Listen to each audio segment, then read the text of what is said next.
Heading क्या है? संघ।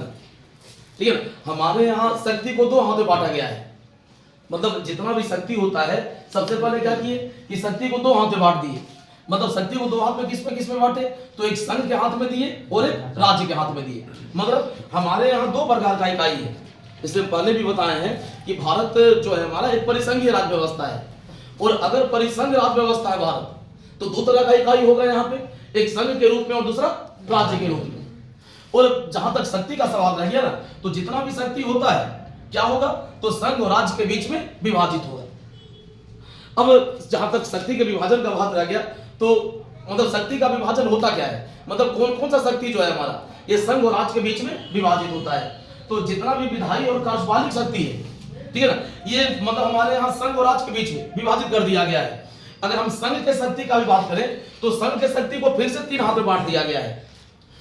संघ की कार्यपालिका, संघ का विधानमंडल और संघ की न्यायपालिका। मतलब अगर हम संघ के कार्यपालिक शक्ति का बात करें तो संघ का कार्यपालिक शक्ति किसके पास है? राष्ट्रपति और उसके अधीनस्थ अधिकारियों के पास। अगर हम विधायी शक्ति का बात करें तो विधायी शक्ति किसके पास है? पार्लियामेंट के पास। और अगर हम न्यायिक शक्ति का बात करें तो न्यायिक शक्ति किसके पास है? न्यायपालिका के पास। अगर हम भारत के संविधान का बात करें तो हमारे यहाँ संघ और राज्य के बीच में कार्यपालिक और विधायी शक्ति को बांटा गया है, लेकिन न्यायिक शक्ति का अगर हम बात करें तो ये हमारे यहाँ संघ और राज्य के बीच में विभाजित नहीं हुआ है। मतलब भारत का जो संविधान है ये संघ और राज्य के बीच में दो शक्ति को बांटता है, पहला कार्यपालिक शक्ति को और दूसरा विधायी शक्ति को।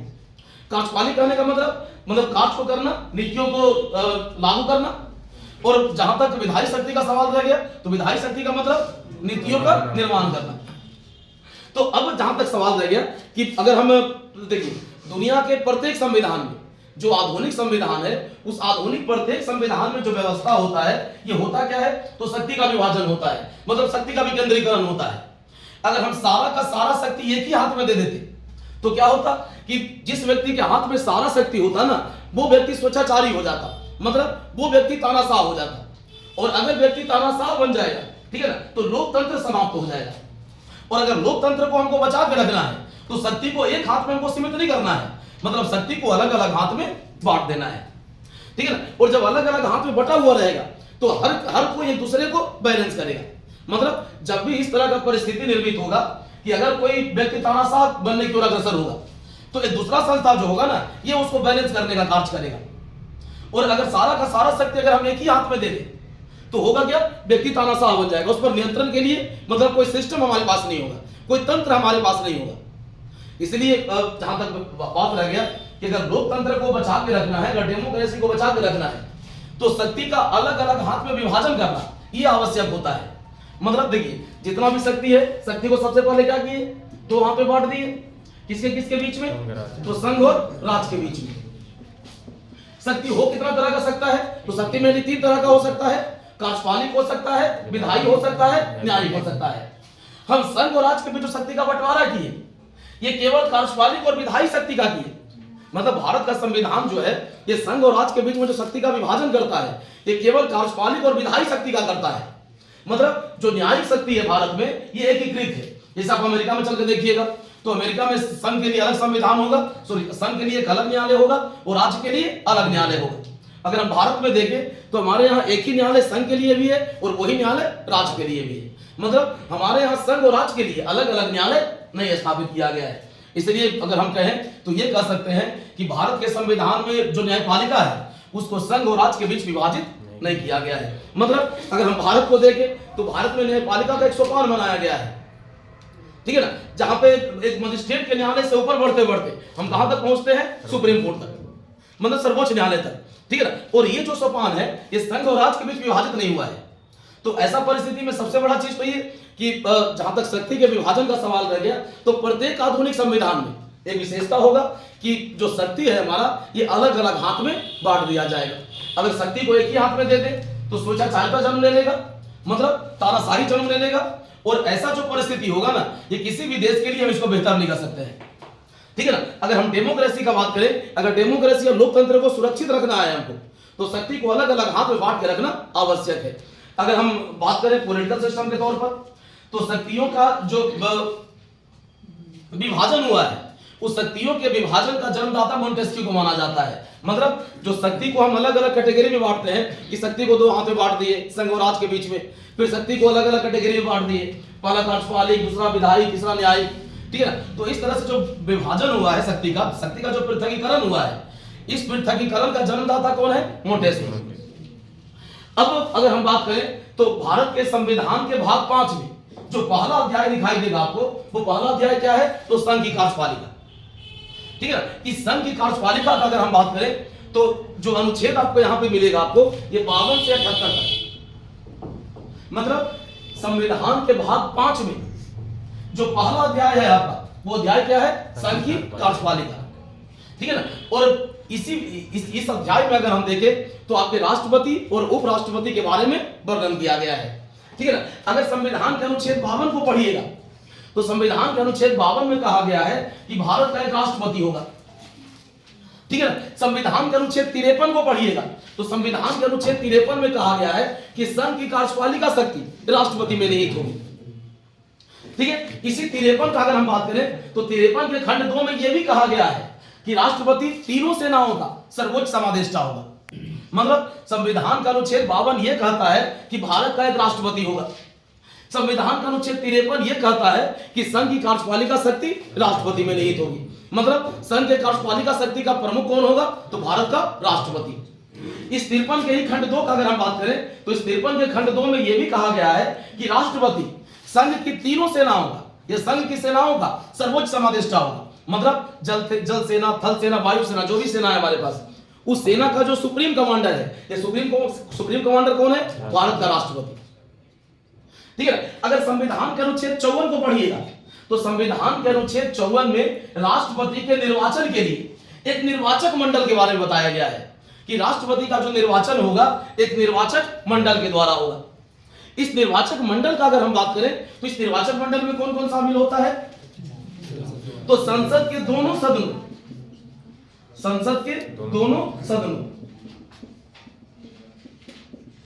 का निर्वाचित सदस्य,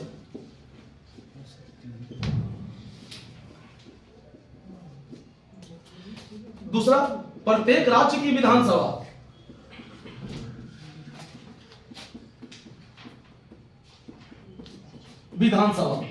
का निर्वाचित सदस्य,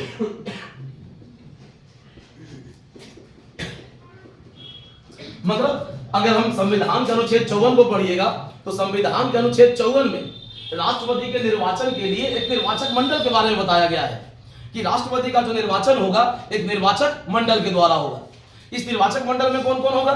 तो संसद के दोनों सदनों का निर्वाचित सदस्य, दोनों सदनों कहने का मतलब लोकसभा और राज्यसभा, दोनों का जो निर्वाचित मेंबर होगा ये दोनों भाग लेगा, ठीक है ना। ऊपर से अगर हम बात करें तो प्रत्येक राज्य का जो विधानसभा है हमारा, उस विधानसभा का जो निर्वाचित मेंबर होगा वो निर्वाचित मेंबर भी भाग लेगा। ऊपर से अगर हम कहें तो एक चीज और यहां पे ध्यान रखिएगा कि दिल्ली और पौंडीचेरी संघ राज क्षेत्र के विधानसभा के निर्वाचित सदस्य, मतलब अगर हम वर्तमान में बात करें तो वर्तमान में देखिए संघ राज क्षेत्र, और अगर हम राज्य का बात करें तो राज्य में राज्य का अपना विधानमंडल होता है, लेकिन संघ राज क्षेत्र का अपना विधानमंडल नहीं होता है। हमारे पास अभी 2 स्टेट है, एक दिल्ली है और दूसरा पौंडीचेरी है, ठीक है ना। जो दोनों संघ राज क्षेत्र है, यूनियन टेरिटरी है दोनों, लेकिन यूनियन टेरिटरी होने के बावजूद भी वहां पे अपना विधानसभा है। तो ऐसा परिस्थिति में अगर हम बात करें तो सबसे बड़ा चीज यहां पे क्या हो जाता है कि जो दिल्ली और पौंडीचेरी विधानसभा का निर्वाचित मेंबर है, ये मेंबर भी राष्ट्रपति के निर्वाचन में भाग लेगा। मतलब राष्ट्रपति के निर्वाचन में वोट देने का अधिकार किसका? तो संसद के दोनों सदनों के निर्वाचित मेंबर का, दूसरा प्रत्येक राज्य के विधानसभा के निर्वाचित मेंबर का, और तीसरा दिल्ली और पौंडीचेरी संघ राज क्षेत्र के विधानसभा के निर्वाचित मेंबर का। मतलब अगर हम राष्ट्रपति के निर्वाचन में अगर निर्वाचक मंडल का बात करें तो मत देने का अधिकार किसके पास? संसद के दोनों सदनों के निर्वाचित मेंबर के पास, प्रत्येक राज्य के विधानसभा के निर्वाचित मेंबर के पास, और अगर हम इसके आगे देखें तो दिल्ली और पौंडीचेरी संघ राज क्षेत्र के विधानसभा के निर्वाचित मेंबर के पास। मतलब इतना व्यक्ति जो है ये हमारे यहाँ निर्वाचन में मत देने का अधिकारी होता है राष्ट्रपति के निर्वाचन में। संविधान के अनुच्छेद 55 का अगर हम बात करें तो संविधान के अनुच्छेद 55 में राष्ट्रपति के निर्वाचन का रीति बताया गया है कि राष्ट्रपति का निर्वाचन किस पद्धति से होगा। ध्यान रखिएगा कि संविधान का अनुच्छेद 54 निर्वाचन के लिए निर्वाचक मंडल के बारे में बता रहा है। और संविधान का अनुच्छेद 55 राष्ट्रपति के निर्वाचन का रीति बता रहा है कि निर्वाचन का रीति क्या होगा। यहां पे यह कहा गया है कि राष्ट्रपति का निर्वाचन आनुपातिक प्रतिनिधित्व पद्धति से एकल संक्रमणीय मत द्वारा होगा। मतलब राष्ट्रपति का जो निर्वाचन होगा यह आनुपातिक प्रतिनिधित्व पद्धति से एकल संक्रमणीय मत द्वारा होगा। मतलब अगर हम निर्वाचन का बात करें तो निर्वाचन का दो तरीका होता है हमारे पास। एक साधारण निर्वाचन, जैसे देखते हैं आप लोग भाई विधानसभा के मेंबर, जैसे एमएलए है आपका, उसका चुनाव होता है, जैसे आपका एमपी वगैरह है उसका चुनाव होता है। और दूसरा तरीका जो है हमारे पास यह है आनुपातिक प्रतिनिधित्व पद्धति से एकल संक्रमणीय मत द्वारा। इस तरह इस पद्धति से जिसका चुनाव होता है वो हमारा राष्ट्रपति है, वो हमारा उपराष्ट्रपति है, हमारा राज्यसभा का मेंबर है और हमारा प्रत्येक राज्य के विधानसभा का मेंबर है। मतलब इसका जो चुनाव होता है राष्ट्रपति का, उपराष्ट्रपति का, राज्यसभा के मेंबर का और प्रत्येक राज्य के विधान परिषद का मेंबर का। मतलब जिस राज्य में विधान परिषद है वहां पे विधान परिषद के मेंबर का जो चुनाव होता है, ये चुनाव के लिए एक अलग रीति का प्रयोग होता है। उस रीति को क्या कहते हैं? आनुपातिक प्रतिनिधित्व पद्धति से एकल संक्रमणीय मत द्वारा। अब सबसे बड़ा चीज कि निर्वाचन का जो दो पद्धति है हमारे पास, जिसे पहला को कहते हैं फर्स्ट पास्ट द पोस्ट, पहले खंभा छूने वाला प्रक्रिया। जिसे साधारण निर्वाचन जो होता है और जो राष्ट्रपति के निर्वाचन का रीति बताया गया, ये दोनों में बेसिक फर्क क्या है, मतलब दोनों में क्या अंतर है, इस अंतर को समझना है आपको। यहाँ पे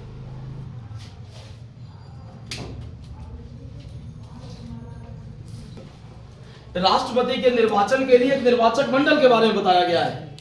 उसमें यह कहा गया है कि राष्ट्रपति का जो निर्वाचन होगा उस निर्वाचन में जो मत देने का अधिकार होगा किसके किसके पास होगा? तो संसद के दोनों सदनों के निर्वाचित सदस्यों को, दूसरा प्रत्येक राज्य के विधानसभा के निर्वाचित सदस्यों को, और तीसरा दिल्ली और पौंडीचेरी संघ राज्य क्षेत्र के विधानसभा के सदस्यों को। मतलब जो निर्वाचक मंडल बन रहा है उस निर्वाचक मंडल में इतना मेंबर शामिल होगा। अब अगर हम बात करें तो संविधान का अनुच्छेद 55 का, तो संविधान का अनुच्छेद 55 जो है हमारा, ये राष्ट्रपति के निर्वाचन के संबंध में रीति बताता है कि राष्ट्रपति का निर्वाचन किस रीति से होगा। अब अगर हम राष्ट्रपति के निर्वाचन की रीति का बात करें तो 55 में यह कहा गया है कि राष्ट्रपति का निर्वाचन आनुपातिक प्रतिनिधित्व पद्धति से एकल संक्रमणीय मत द्वारा होगा। किस पद्धति से होगा? आनुपातिक प्रतिनिधित्व पद्धति से एकल संक्रमणीय मत द्वारा।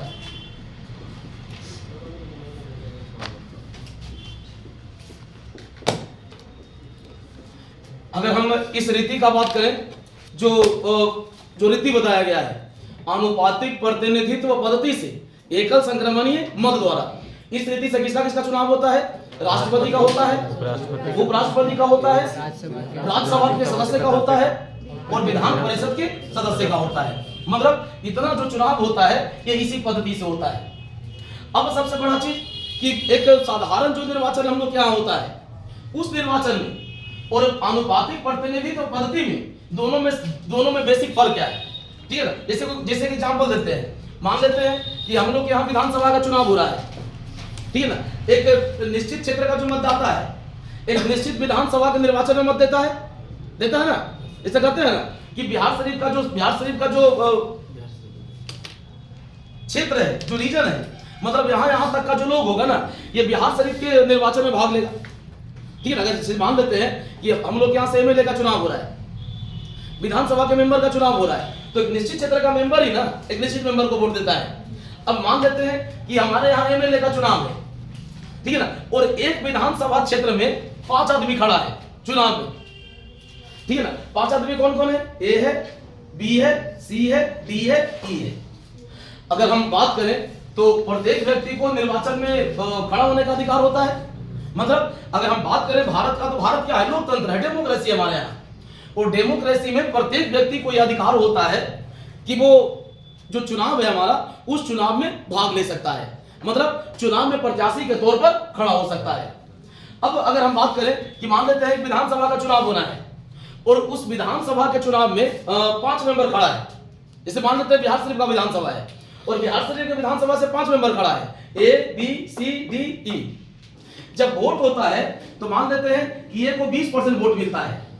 जितना देखिए, अगर सबसे बड़ा चीज तो ये कि अगर एक विधानसभा का जितना मतदाता होगा उसमें से 100 में 100% मतदाता कभी मत नहीं देता है, ठीक है ना। मान लेते हैं कि भाई पोलिंग कितना हुआ, वोटिंग कितना हुआ, तो 70%, मतलब 100 में 70 व्यक्ति मत दिया, ठीक है ना। और इस मत में से जो ए है कितना वोट लाया, 20%, ठीक है ना। बी कितना वोट लाया, 25%, सी कितना लाया, 10%, डी कितना लाया, 5%, ई कितना लाया, 4%। अब सबसे बड़ा चीज तो ये कि भाई इस तरह का जो चुनाव होगा, इस तरह के चुनाव में जीतेगा कौन, बी जीतेगा, ताकि सबसे ज्यादा वोट कौन लाया, बी, यही लाया ना। मतलब जितना वोटिंग हुआ उसमें से सबसे ज्यादा वोट कौन लाया, बी। अब मान के चलिए कि अगर 100 में 100% वोटिंग मान लेते हैं कि हमारे यहाँ जो विधानसभा का जितना वोटर है उसमें से 100 में 100% वोट कर दिया, ठीक है ना। और ए को कितना वोट, बी को कितना वोट मिला, 25%, ठीक है ना। और इसी 25% के बल पर हम इसको विजयी बना दिए। त्रुटि है ना, मतलब 75% आबादी या तो इसको पसंद नहीं करता है या इसको मत नहीं देना चाहता है। एक त्रुटि है ना ये कि मतलब 25% अगर आपको मत मिल रहा है तो आपको हम विजय बना दे रहे हैं, जबकि हकीकत यह है कि 75% आबादी या तो आपको पसंद नहीं करता है या आपको वोट नहीं देना चाहता है, फिर भी आप जीत रहे हैं। हमारे यहां नियम क्या होना चाहिए कि उसी व्यक्ति को हम विजयी बनावे जो व्यक्ति सारा वोट का कम से कम 51% वोट लावेगा। नियम यह होना चाहिए था, साधारण नियम यही ना होना चाहिए था कि जितना मतदाता है या जितना पोलिंग हुआ उस पोलिंग में हम उसी व्यक्ति को विजयी बनावेंगे जो कम से कम 51% वोट लावेगा। अगर मान लेते हैं कि किसी क्षेत्र में मतदाता का संख्या 100 है, इस 100 मतदाता में से हम मान लेते हैं चलिए 80 मतदाता वोट किया। मान लेते हैं विधानसभा है, एक विधानसभा में वोटर कितना है, 100 में से कितना वोट किया, 80, तो कम से कम 80 का तो बहुमत होना चाहिए कि नहीं होना चाहिए, ठीक है ना। तो कम से कम 41 व्यक्ति जब तक इसको वोट नहीं करे इसको विजयी नहीं बनाना चाहिए। मतलब विजयी होने का नियम यही होना चाहिए कि अगर हम किसी को प्रत्याशी चुन रहे हैं तो कम से कम आधा से अधिक मत मिले उसको। और देखिए यही जो त्रुटि है यहाँ पे एक साधारण निर्वाचन में जो त्रुटि यहाँ पे दिख रहा है आपको, इसी त्रुटि को हम इसमें दूर कर लेते हैं। मतलब यहाँ पे किसी व्यक्ति को हम तब तक विजयी नहीं बनावेंगे, मतलब इस पद्धति में कोई व्यक्ति तब तक विजयी नहीं होगा जब तक कि कुल वोट का कम से कम 51% वोट नहीं ले आवेगा। मतलब यहां जो त्रुटि हो रहा है, यहां पे 5 आदमी खड़ा है, 5 आदमी में से एक आदमी मात्र 25% वोट लाया और 25% के आधार पर हम इसको जिता दिए, ठीक है ना। लेकिन ये जो त्रुटि हो रहा है ना, यहाँ पे जो गलती हो रहा है साधारण निर्वाचन में, इसी त्रुटि को हम यहाँ पे दूर करते हैं। यहाँ पे नियम ये कहता है कि जब तक कोई व्यक्ति आधा से अधिक मत नहीं प्राप्त कर लेता है तब तक इस पद्धति में उस व्यक्ति को हम विजयी घोषित नहीं करेंगे। तो ये जो पद्धति है ना, इसी पद्धति के दोष को यहाँ पे दूर करा जाता है। लेकिन सबसे बड़ा दिक्कत ही अब पूछिए कि तो आखिर जब इतना बेहतर पद्धति है तो इतना बेहतर पद्धति को हम विधानसभा में या लोकसभा के चुनाव में लागू क्यों नहीं कर सकते हैं, ठीक है ना। तो सबसे बड़ा चीज यहाँ पे ये हो जाता है कि जटिल प्रक्रिया है। जैसे ये जितना आपको सिंपल दिखाई दिया, ठीक है ना, उतना सिंपल आपको ये नहीं लगेगा। मतलब अगर हम इस पद्धति को देखें तो यह पद्धति थोड़ा सा जटिल है। एक साधारण अनपढ़ व्यक्ति, ठीक है ना, शायद शुरुआत में इस पद्धति को समझ भी नहीं पाएगा। दूसरा चीज इसमें टाइम टेकिंग ज्यादा है, समय ज्यादा लगना है इसमें, ठीक है ना, इसमें समय कम लगना है।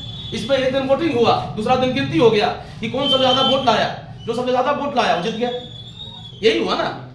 इसमें कोई झंझट नहीं है, लेकिन इसमें झंझट है, ठीक है ना। अब जहां तक बात रह गया, अगर हम आनुपातिक प्रतिनिधित्व पद्धति से एकल संक्रमणीय मत द्वारा अगर इस तरीके का बात करें तो इस तरीके में कई प्रक्रम होता है। और जो पहला प्रक्रम होता है हमारा, उसमें क्या करते हैं तो कोटा तय करते हैं। मतलब जो पहला प्रक्रम होता है उस पहला प्रक्रम में क्या करते हैं, हम कोटा तय करते हैं। देखिए कोटा कैसे तय करते हैं, तो कोटा तय करने के लिए एक फॉर्मूला का प्रयोग करते हैं, डाले गए मतों की कुल संख्या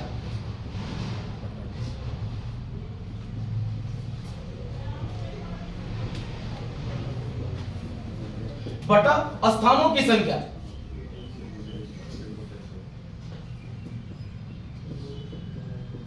प्लस है टोटल का प्लस है बराबर कोटा। देखिए इस पद्धति में 51% आवेगा। जैसे मान लेते हैं कि डाला गया मत कितना है, चलिए मान लेते हैं डाला गया मत 20 है, ठीक है ना। स्थान का संख्या कितना है, राष्ट्रपति का चुनाव हो रहा है तो सीट तो एक ही है ना, स्थान का संख्या कितना हुआ 1 प्लस 1, टोटल का प्लस 1। अब हो जाएगा 20/2 प्लस 1, 21 आएगा, 11 आएगा, सॉरी 11 आएगा, जो भी बड़े बहुमत हुआ ना, 11 है ना। तो मतलब जब तक इतना नहीं लावेगा हम इसको विजय बना ही नहीं सकते हैं। मतलब जो कोटा हम तय कर दिए, इस कोटा तक जब तक कोई प्रत्याशी नहीं पहुंचेगा, ठीक है ना, तब तक हम उस प्रत्याशी को विजयी नहीं मानेंगे। यहाँ पे एक चीज और होता है कि आनुपातिक प्रतिनिधित्व पद्धति जो है हमारा, इसमें मतदाता जो है, ये मतदाता किसी एक प्रत्याशी को वोट नहीं करता। जैसे मान लेते हैं कि राष्ट्रपति का वोटिंग होना है, राष्ट्रपति का चुनाव होना है, और राष्ट्रपति के चुनाव में मान लेते हैं 4 व्यक्ति खड़ा है, संभव है, राष्ट्रपति के चुनाव में 4 व्यक्ति खड़ा है, ए बी सी डी। किसका चुनाव हो रहा है, राष्ट्रपति का। और राष्ट्रपति का जो चुनाव हो रहा है उस चुनाव में मान लेते हैं 4 प्रत्याशी खड़ा है, सपोज जनरली वो 2 ही होता है, हम मान रहे 4 को है समझने के लिए, ठीक है ना। अब सबसे बड़ा चीज तो ये कि मान लेते हैं यहाँ पे जो मतदाता होता है ना, ये मतदाता किसी व्यक्ति विशेष को वोट नहीं करता है। ऐसा नहीं कि जो इस पद्धति में जो मतदाता होगा ये कोई एक व्यक्ति को वोट करेगा। जैसे साधारण चुनाव जो होता है हम लोग यहाँ, उसमें क्या करते हैं कि 4 आदमी खड़ा है तो कोई ना कोई एक को वोट करेंगे, हम एक ही को करते हैं ना। लेकिन इसमें कोई एक व्यक्ति को वोट नहीं करेंगे, इसमें हम 4 को वोट देंगे। अब 4 को वोट कैसे देंगे, तो 4 को वोट देंगे। जैसे मान लेते हैं 4 प्रत्याशी खड़ा है, हम मतदाता हैं, ठीक है ना, हमको मेरा सबसे ज्यादा पसंद कौन है, बी, मेरा पहला पसंद कौन है, बी, हम इसको पहला अधिमान देंगे, पहला सबसे पहला वैल्यू देंगे इसको, माने पहला वरीयता किसको रखेंगे, चॉइस, ये सबसे पहले हम किसको रख रहे हैं, बी को। उसके बाद कौन पसंद है हमको, सी, हम दूसरा नंबर इसको देंगे। इसके बाद कौन पसंद है हमको, ए, इसको हम तीसरा नंबर देंगे। और सबसे कम कौन पसंद है हमको, डी, इसको हम 4 नंबर देंगे। मतलब प्रत्येक मतदाता जो होगा ये किसी एक व्यक्ति को वोट नहीं देगा, ये हर व्यक्ति को वोट देगा। और पहला बार जो काउंटिंग होगा, ठीक है ना, उसमें पहला वरीयता प्राप्त वोट का होगा कि 4 प्रत्याशी में से कितना कितना प्रत्याशी पहला वरीयता का वोट लाया है। अगर मान लेते हैं कि भाई अगर पहला राउंड का जो वोटिंग हुआ, जो काउंटिंग हुआ, इस पहला राउंड के काउंटिंग में अगर कोई प्रत्याशी अगर 51% की सीमा को पार कर गया तो काउंटिंग वहीं पे समाप्त हो जाएगा।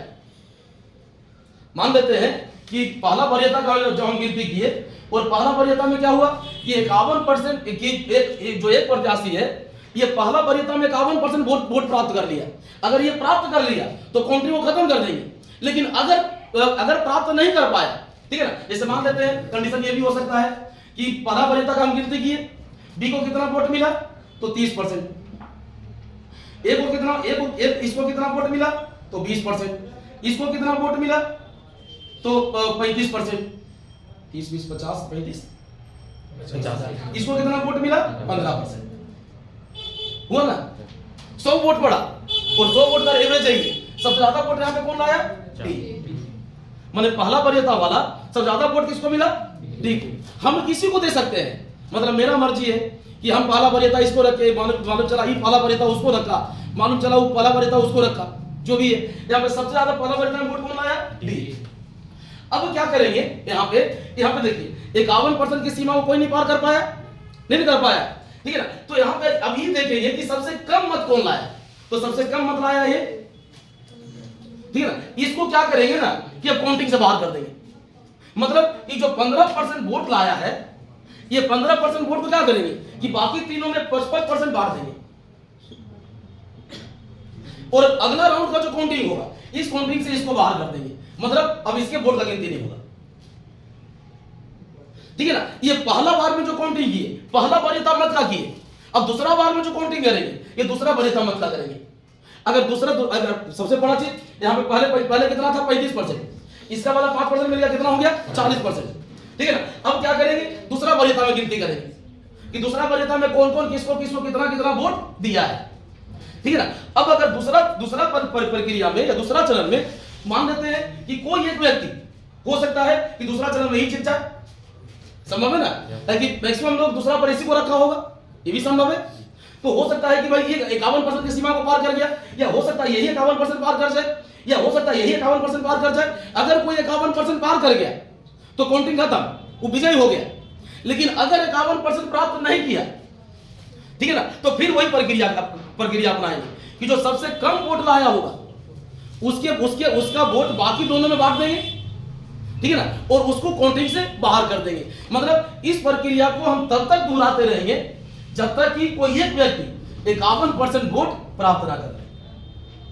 अब यही प्रक्रिया अगर कंटिन्यू चलते रहेगा तो कोई ना कोई एक व्यक्ति 51% वोट प्राप्त करेगा, जरूर करेगा ना, ठीक है ना। मतलब यहां पे अगर हम कहें तो यहां पे हमको करना क्या है, दूसरा चीज कि अब हर चरण में जो हम बाहर कर रहे हैं प्रत्याशी को, तो उसका वोट हम बर्बाद नहीं कर रहे हैं, ठीक है ना। मतलब जिसको हम बाहर कर रहे हैं उसका जो वोट है ना, ये बाकी प्रत्याशी में हम वितरित कर दे रहे हैं, बांट दे रहे हैं।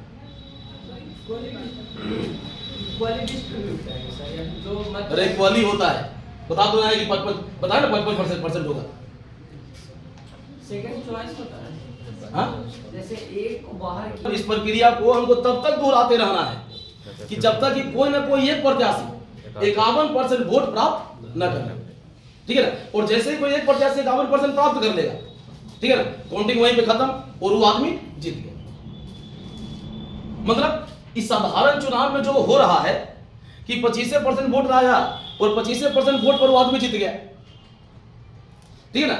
यहां पे वो गलती नहीं होता है कि भाई 25% वोट लाके आप जीत जाइएगा। यहां अगर आपको जीतना है, विजयी होना है, तो कम से कम 51% वोट आपको लाना है।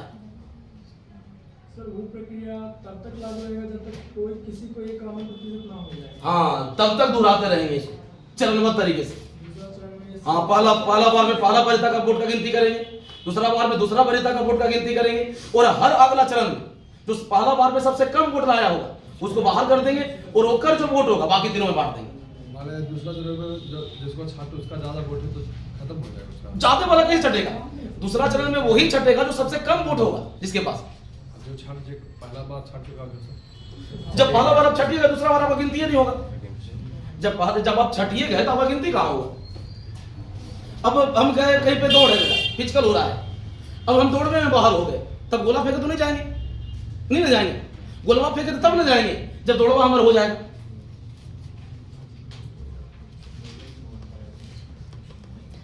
अब लॉन्ग जंप है तो लॉन्ग जंप में तब न जाएंगे जब पहले में हम क्वालिफाई कर जाएंगे। सर तो ये मत का फायदा क्या होगा, जैसे हम मेरा पहले बात सुनिएगा सर, ये इक्वली डिस्ट्रीब्यूट कर रहे हैं sir, A, B, C, D। चलो मान लेते हैं कि D के पास 50% वोट है, यही ना कह रहा है, तो बाकी 50% में तीनों है। चलो मान लेते हैं कि इसको कितना परसेंट रख दें, 20% रख देते हैं, इसको 20 रख देते हैं, इसको 10 रख देते हैं, ठीक है, हो गया ना। अब पहला राउंड में पहले को कितना वोट मिला, 50, दूसरा को कितना मिला, 20, तीसरा को कितना मिला, 20, इसको कितना मिला, 10। सबसे कम वोट किसको मिला, 1। अब क्या करेंगे कि अगला राउंड में जाने से पहले इसको हम चुनाव से बाहर कर देंगे। अब एक का जो वोट होगा, मतलब इसका जो वोट होगा, अब क्या करेंगे कि 3% हो रहा है, ठीक है, चलिए 3% मान के चलते हैं, प्लस 3 इस आधार पर जीत गया। इसको जीतने के लिए कितना चाहिए था, 51%, अतिरिक्त कितना है बस 2%। अब ये 2% को इसको बर्बाद नहीं करेंगे, ये 2% यहां से लेके ना 1% देंगे, वोट बर्बाद नहीं हुआ। अब कहे के तो कम से कम होगा ना कितना वोट लाए, उसके पास जितना अधिशेष बचा हुआ है एक और लेकर हम बाकी लोगों को दे देंगे। ये तो जीत गए भी किया, जीत में 51% बन रहा है, इलाया कितना 53%, तो 2% इसका अतिरिक्त हो गया ना। तो एक वाला वोट को बर्बाद नहीं करना है कि 53% लाके जीता, जीतेगा 51% में, तो एक वाला 2% लेके एक दोनों को दे देंगे। सी डी को मान लेते हैं, चलो इसको 35% वोट मिला, इसको मान लेते हैं 30% वोट मिला, 35 कितना हुआ 65। इसको मान लेते हैं भाई कितना मिला 62, इसको 15 मान लो, इसको कितना मिला 20, तो इसको 20 करो, इसको 15 करो, ठीक है। पहला चरण का वोट, पहला चरण का काउंटिंग है। पहला चरण के काउंटिंग में किसको किसको, डी को 35%, एक सी को 30%, बी को 20%, ए को 15%। जब अगला चरण में जाएंगे तो 15% वोट को इसको ही चुनाव से बाहर कर देंगे, मतलब गिनती से बाहर कर देंगे, और इसका जो वोट होगा ये तीनों में जोड़ देंगे। संभव है? दूसरा चरण का वोटिंग होता है, मतलब दूसरा चरण में काउंटिंग होना है। अब मतलब दूसरा वरीयता में कौन किसको कितना मत दिया है, ठीक है ना। अब दूसरा चरण में 100 को होगा, ठीक है ना। अब 100 को में से मान लेते हैं कि 100 को में से 30 को अकेले इतना पसंद कर लेता है, या हो सकता है कि चलो सबसे कम ही है कि 100 में से इसको 30 को पसंद कर लेता है अकेले, दूसरा में से। जब दूसरा वरीयता का वोट होगा, अब दूसरा वरीयता में कौन किसको कितना रखा है, माने ज्यादा आदमी ए को रखा है कि ज्यादा आदमी बी को रखा है कि ज्यादा आदमी सी को रखा है, कौन क्या रखा तो हम नहीं जानते हैं। हो सकता है कि दूसरा वरीयता में मैक्सिमम वोट इसी के पास गया है, ठीक है ना। तो ये पहला चरण में सबसे ज्यादा मत मिला है, लेकिन जीतेगा कौन? ई। अरे 4 को वरीयता दिया ना तुम, पहला वरीयता में मान लेते हैं कि अब इस तरह से डिस्ट्रीब्यूशन हो गया। अब दूसरा वरीयता में 100 में से 80 को अकेले मान लेते बी के रख दिया। अब तुम क्या कर देगा बताओ? 100 में से 80 को अकेले बी को रख दिया, तो अगला चरण में जो सबसे कम मत पर था, ठीक है, जो सबसे कम था वो जीत जाएगा। सेकंड पार्टी होता है सर, उसमें टोटल का फिर से होता है कि जो 15% जो वही बता, बाहर के उसी वाला खाली फिर ओकर वाला खाना गिनती होगा। अरे कह तो रहे कि एक मतदाता चारों को वोट दे रहा है कि हम अब ए बी सी डी, हम इसको हम पहला रखे हैं, इसको दूसरा रखे हैं, इसको तीसरा रखे हैं, इसको चौथा रखे हैं।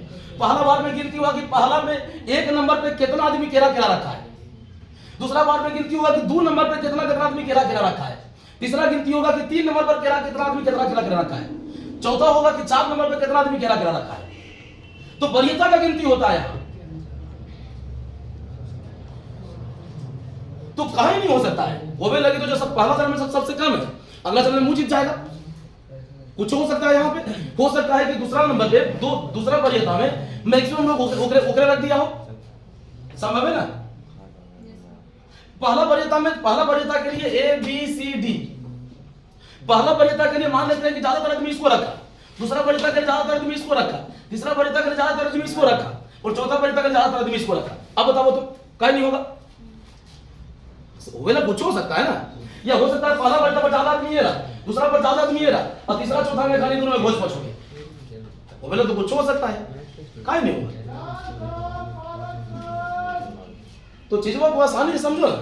यहाँ पे गिनती केकर हो रहा है, वरीयता का गिनती हो रहा है कि कौन कितना वरीयता वाला वोट लेके आया। ए को के परसेंट मिला पहला वरीयता में, बी को के परसेंट मिला दूसरा वरीयता में, या सी को के परसेंट मिला अगला वरीयता में। तो वरीयता का गिनती कर रहे हैं हम। वोटवा तो 100 को है। अब 100 को में कौन कौन कितना रखा है। अब 100 आदमी 100 को एक नंबर पर रखा होगा, तो 100 आदमी 100 को बी पर भी रखा होगा ना, ठीक है ना। अब 100 आदमी वगैरह सी पर भी रखा होगा ना, मतलब वोटवा तो चारों को दे रहे हैं। एक ही आदमी चारों को वोट करेगा। हाँ, एक ही आदमी चारों को वोट करेगा, और चारों के आगे वैल्यू लिखे पड़ता है कि हमारा पहला पसंद कौन, दूसरा पसंद कौन, तीसरा पसंद कौन, और चौथा पसंद कौन। यही ना लिखा जा रहा है कि हमको मान लेते हैं 4 आदमी खड़ा है, हम मतदाता है, ठीक है ना। हमको सबसे ज्यादा पसंद कौन है, सी, हम इसको 1 नंबर पर रखेंगे। उसके बाद कौन पसंद है, ए, हम मेरा 2 नंबर पर रखेंगे। उसके बाद कौन पसंद है, बी, मेरा 3 नंबर पर रखेंगे। उसके बाद कौन पसंद है, बी, मेरा 4 नंबर पर रखेंगे। वो तो मेरा मर्जी है ना। 10 आदमी का तो अलग-अलग तरीके का लेवल होगा ना, नंबर होगा। इसको 1 को 2 नंबर पे रखा है, किसी ने 1 नंबर पे रखा उसको। टोटल 1000। मतलब एक विधायक के मत का मूल्य इसी प्रक्रिया से निकलेगा, ठीक है ना। अब मान लेते हैं कि बिहार विधानसभा के एक मेंबर का मत का मूल्य निकालना है, ठीक है ना। अब मान लेते हैं कि बिहार का जनसंख्या चलिए मान लेते हैं 11 करोड़ है, ठीक है। बिहार के विधानसभा में जो निर्वाचित मेंबर है उसका संख्या मान लेते हैं 243 है। गुना कर दीजिए 1/1000, सॉल्व कर दीजिए, ठीक है ना। एक विधायक के मत का मूल्य निकल जाएगा इस बिहार विधानसभा। इसी प्रक्रिया से भारत में 28 राज्य है, 2800 राज्य का निकालेंगे। मतलब जो हो रहा है, अब बिहार विधानसभा जैसे मान लेते हैं कि राज्य के विधानसभा के में सदस्य का जो मत का मूल्य निकालेंगे, उस मूल्य को निकालने के लिए हम इसी फॉर्मूला का प्रयोग कर रहे हैं। राज्य की जनसंख्या बटे विधानसभा के निर्वाचित सदस्यों की संख्या गुना 1/1000। अब मान लेते हैं कि बिहार का जनसंख्या कितना है, 11 करोड़, ठीक है ना। बिहार विधानसभा के निर्वाचित मेंबर का संख्या कितना है, 243, ठीक है ना। तो 11 करोड़ बटा 243 गुना 1/1000 जितना निकल के आवेगा, बिहार विधानसभा के एक मेंबर का मत का मूल्य निकल जाएगा, ठीक है ना। अब मेंबर का संख्या कितना है, 243, तो ये जितना निकल के आवेगा, ये जितना निकल के आवेगा ना, उसको 243 से गुना कर देंगे, माने बिहार विधानसभा के प्रत्येक मेंबर का मत का मूल्य निकल गया।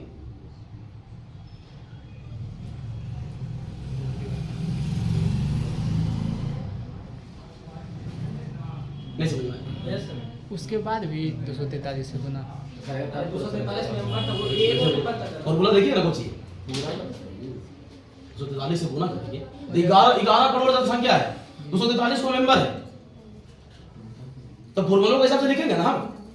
राज्य की जनसंख्या बटे विधानसभा के निर्वाचित सदस्यों की संख्या, तो सदस्य का संख्या कितना हमारे यहाँ 243 में, तो 11 करोड़ में 243 से भाग देंगे ना, अब गुना 1/1000 करेंगे ना, तो जितना निकलेगा एक मेंबर का मत का मूल्य निकलेगा। अब इतना को गुना कर देंगे 243 से, तो बिहार विधानसभा के प्रत्येक मेंबर का मत का मूल्य निकल जाएगा। इसी प्रक्रिया से भारत के 2800 राज्य का जो विधानसभा का मेंबर है उसका मत का मूल्य निकाल देंगे, और इसका फिर प्रयोग कहां करेंगे, तो संसद के सदस्य का मत का मूल्य निकालने में, ठीक है ना। अब उग्रवादी कौन फॉर्मूला का प्रयोग करेंगे, तो संसद के सदस्य का मत का मूल्य निकालने के लिए क्या करेंगे, तो सभी राज्यों के विधानसभा के सदस्यों का मत का मूल्य, मतलब इसी प्रक्रिया से हम 2800 राज्य के लिए जितना विधायक है सबका मत का मूल्य निकाल दिए, ठीक है ना। यही कर इसी को रख देंगे हम ऊपर, सभी राज्यों की विधानसभाओं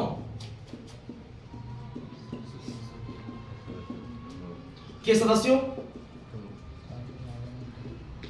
का मत का मूल्य बटा संसद के निर्वाचित सदस्यों की संख्या। अब गुना वही होगा, गुना नहीं होगा यार, गुना नहीं होगा बस। अब जितना निर्वाचित मेंबर हो गया, जितना मत का मूल्य निकल के आया सब राज्य के लिए। अब इसी प्रक्रिया से क्या करेंगे, अब मान लेते हैं यूपी का निकालना है, यूपी के एक मेंबर का मत का मूल्य, यूपी का जनसंख्या मान लेते हैं 18 करोड़ है, ठीक है ना। 18 करोड़ आबादी है यूपी का, अब निर्वाचित मेंबर कितना है, मान लेते हैं 401 है, गुना कर दीजिए 1/1000 से, यूपी के एक मेंबर का मत का मूल्य निकल जाएगा। जितना निकल के आवेगा पूरा में 401 से गुना कर देंगे, यूपी के कुल मेंबर का मत का मूल्य निकल गया। इसी प्रक्रिया से जितना राज्य है आपका, प्रत्येक राज्य के जितना विधानसभा है उसका मत का मूल्य निकाल देंगे, ठीक है ना। और सबका मत का मूल्य निकाल के जोड़ के उससे क्या निकालेंगे, संसद के सदस्य का मत का मूल्य। इसके लिए फॉर्मूला क्या लिखेंगे, तो सभी राज्यों की विधानसभाओं के सदस्यों का मत का मूल्य बटा संसद के निर्वाचित सदस्यों की संख्या।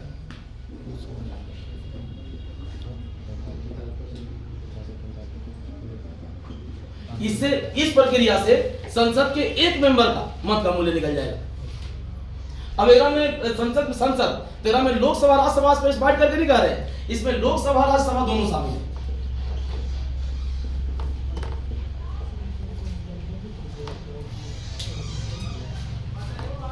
ठीक है ना।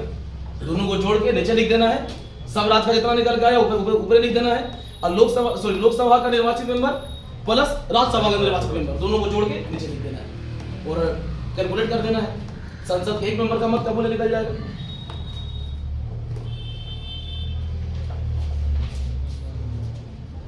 समझ में आया?